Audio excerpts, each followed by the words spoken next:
From Reminder Media, this is Stay Paid, a sales and marketing podcast on a mission to help you close more deals and retain more business. Hosted by the VP of Marketing, Josh Stake, and Reminder Media's president, Luke Akery. So get ready to hear the golden nuggets that will allow you to live a life of freedom tomorrow, but only if you take action today. No, 3, 2, 1. Level up, level up, level up, level up, level up. You ever heard that song? Ariel's heard it. You never heard that song? Who sings that song, Ariel? Sierra. Yeah. Level up. Listen to it. It's a great song.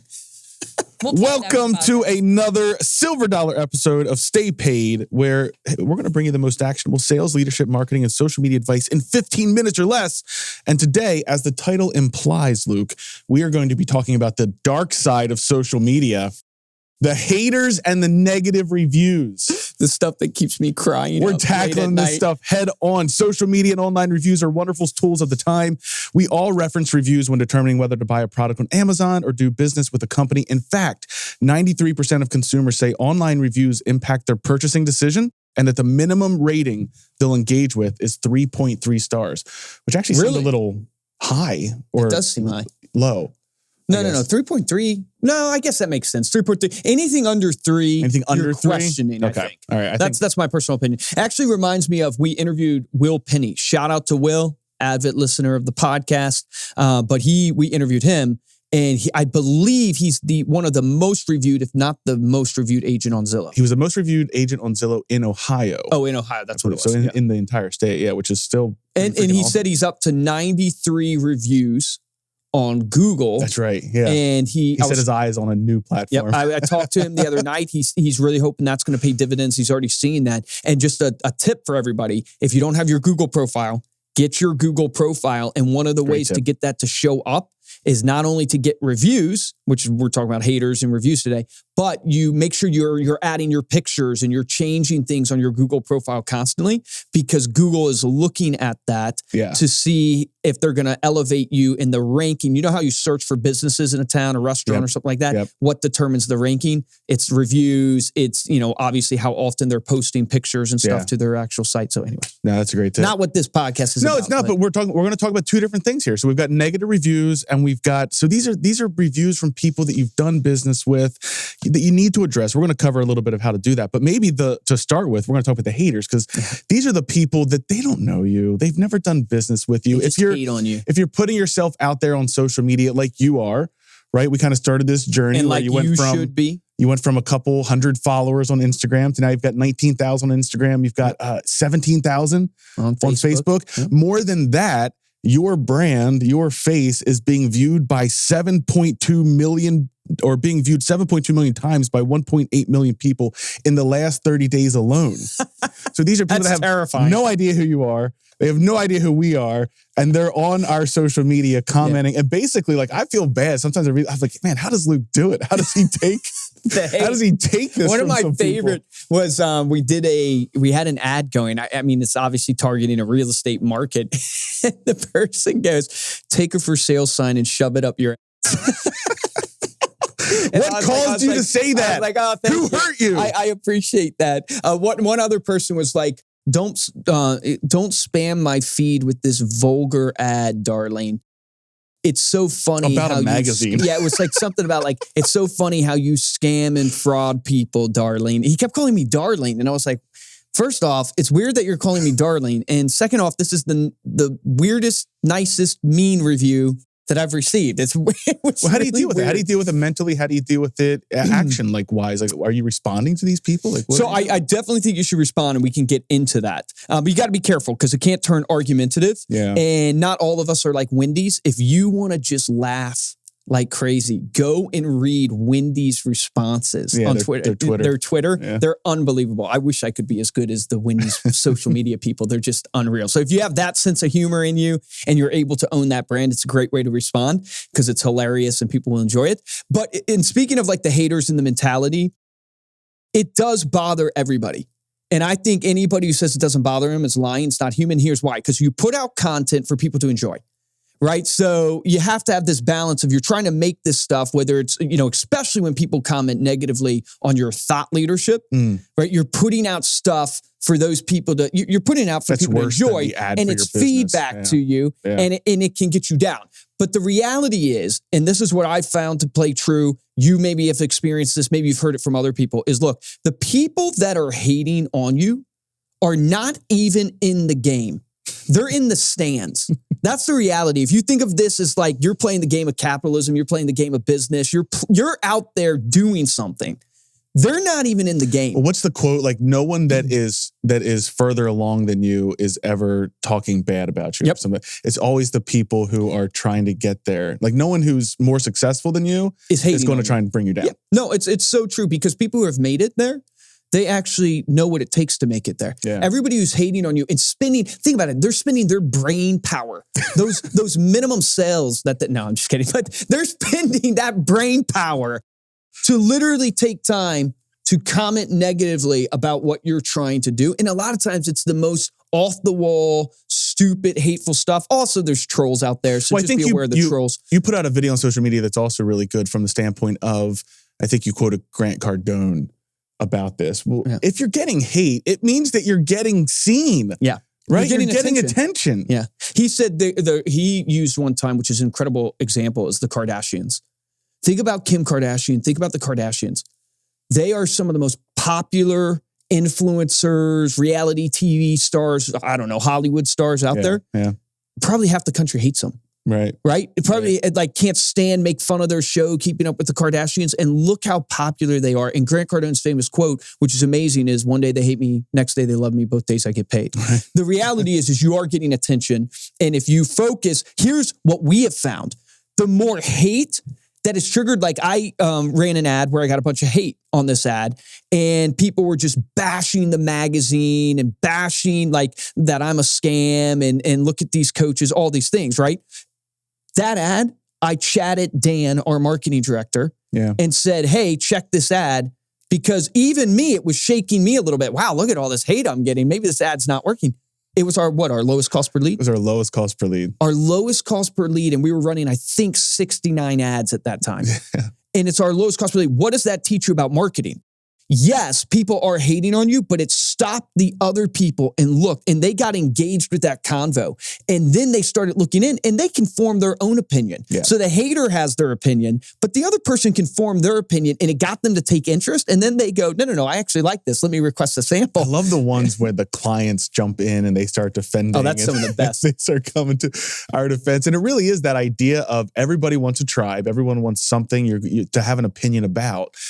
So whether or not so the people that are posting negatively, then you've got the other people that be like, well, wait a minute. I don't know. This person's rude or mean or whatever. I'm going to request this and kind of check it out, see what it's all about, form my own opinion, right? So you got people coming in saying like, no, I'm going to do the research and form my own opinion. So it's sort of the idea of embrace it. Obviously it's going to get to everybody, but don't let it get to you. Don't dwell on it. And you cannot please everyone. And this is a great lesson in PR and crisis management, is if you believe in something and you said something that you actually believe in that offends other people or that whatever, right?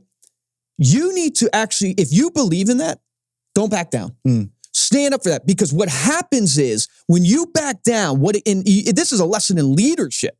When you back down, you know what it tells everybody? You never believed in it to begin with. You actually are you actually did offend people. You actually are the person that no one actually should listen to. Yeah. But watch this in every area, business, politics, whatever you want to watch it in. Life. The people who stand up for what they believe in, they actually make it through that hurdle of the PR crisis, and they come out on the other side stronger, with a stronger tribe than they had before, because they believed in something and they were actually putting out content that they weren't scamming people. They weren't, you can tell me I'm scamming people all day. I'm not. I believe in this. I'll go toe to toe. That's a fine, how do you actually comment back? How do you actually respond to the haters? That's all in kind of, I guess, a sales or how you want to position your personality, things. how you want to position. So I want to shift gears a little bit because talking about haters, these are the people that we don't really know, but let's talk about negative reviews. Mm-hmm. These are people that you've done business with. They've come back to your site, either Facebook, they've come back to your Google reviews, they've come back to maybe you're in real estate, they've come back to Zillow and they've left a bad experience with that. Now, this is one where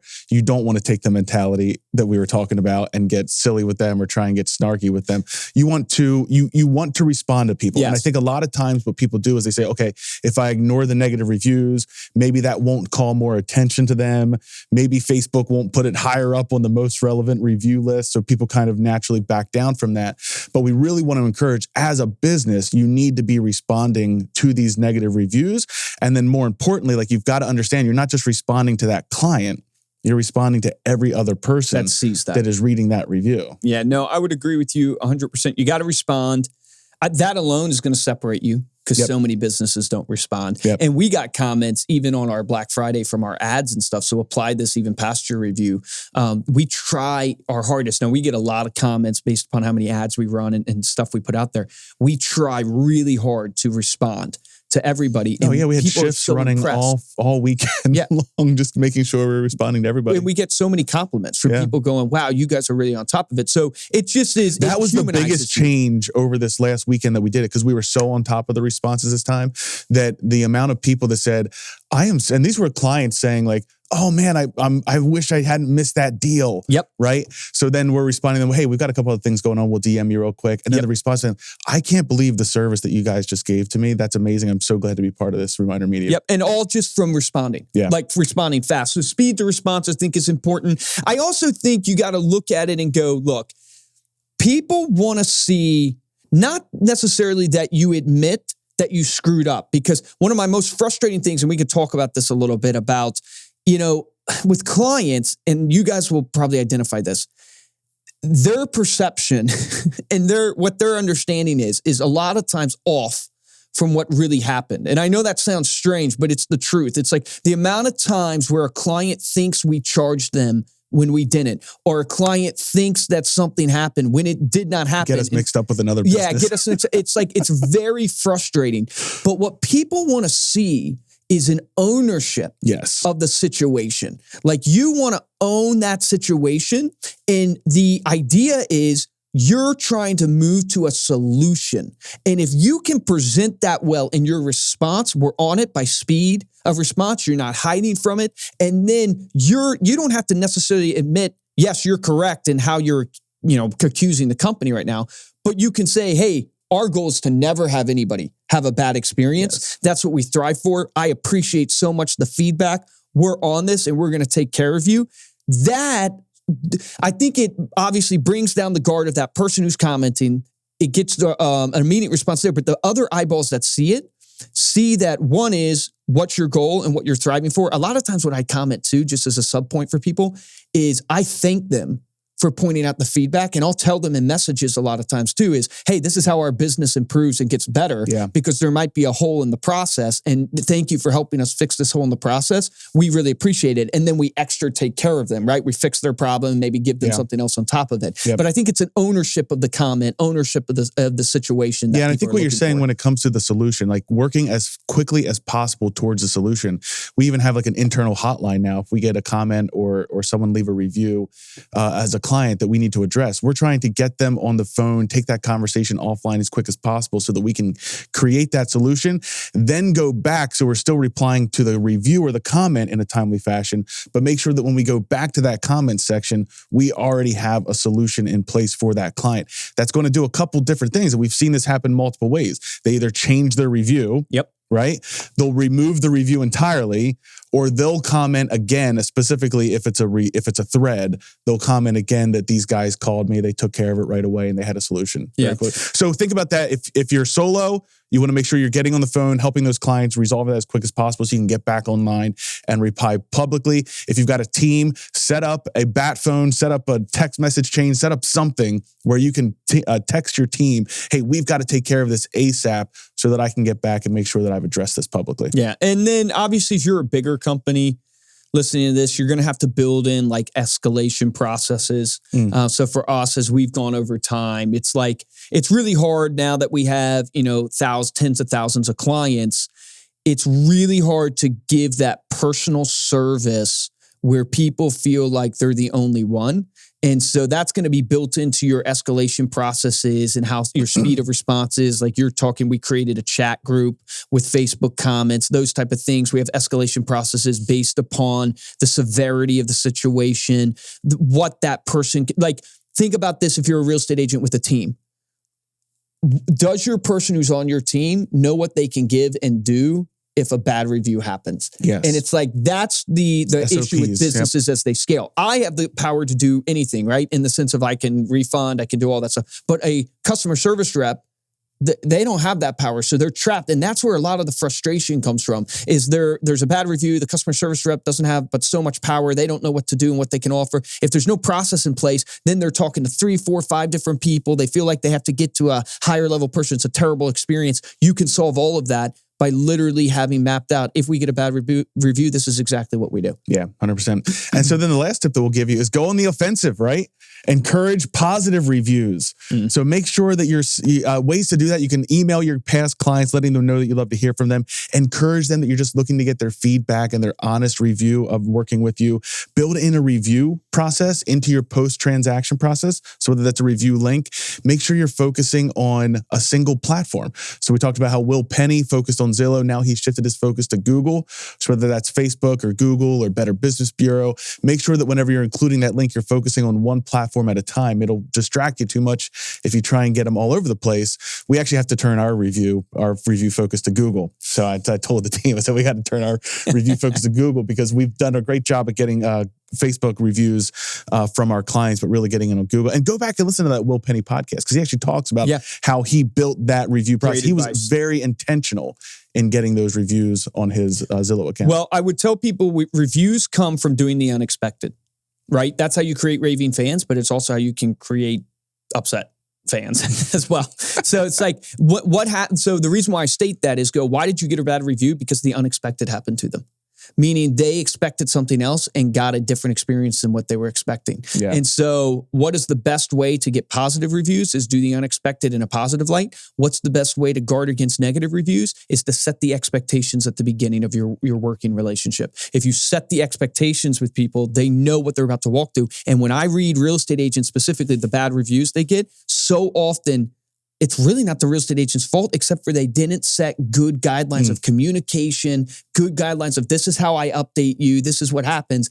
That's where it all kind of falls apart. So set good expectations. Absolutely. 100%. Thank you so much for listening. You can head on over to staypaidpodcast.com for the show notes and all of those tips that we gave on not just the haters, but the negative reviews here on this episode. You can get more advice on responding to negative reviews in our Above the Noise series on YouTube. So youtube.com/ReminderMedia. We have some great series on Above the Noise. We have one called Put a Pin in It, which walks you through some more tangible things. I think we actually walk you through specifically how to get people to review on Facebook on that series. So go check that out on YouTube. To support the show, we would love it if you'd subscribe on Apple Podcasts, leave us a 5-star review, and comment to let us know how we're doing. And the best way to help out the show is to tell a friend. So responding to negative reviews and haters takes a lot of listening. It takes listening, right? Active listening. Sure. So earlier today, Luke and I were arguing, and Luke yelled at me. He goes, "You haven't listened to a single word I said, have you?" And I thought that was a weird way to start a conversation. That's true. And that's your dad joke, ladies and gentlemen. I had someone message me on LinkedIn. I'm getting the haters. He said, I could use less dad jokes and more sales advice. No way. That's awesome. So I just responded, thanks. I don't know. They're not stopping. Comment on the YouTube video if you want to incorporate a dad joke with a sales tip. The sales tip. specifically Okay. for that person. that is your Okay, I will. challenge. Create a All right. dad joke That's that's a Josh's sales tip at the action same item. time. If you want to get hold of me or Luke, you can email us at podcast@remindermedia.com, or you can find us on Instagram. We are at Stay Paid Podcast. And of course, we talked a lot about our business here on this episode today, Reminder Media. You can follow Reminder Media on Instagram at Stay Paid. Stay Paid. I don't do the Reminder Media plug a lot. At Reminder Media. You can also check out what we do. So you can check out our sample of our magazine, sample of our digital products there at remindermedia.com. For this episode of Stay Paid, I'm Joshua Stike. Guys, and I'm Luke Acree, and I think the action item from this is pretty straightforward, is get your response time down for reviews. So any reviews that you have, make sure you've responded to all of them. Because remember that not only are you taking care of that personal situation with that client or that prospect, but everybody else who sees that, you're also giving your impression to them. So remember this, the difference between a top producer and a mediocre producer is top producers take action. Take action on that today.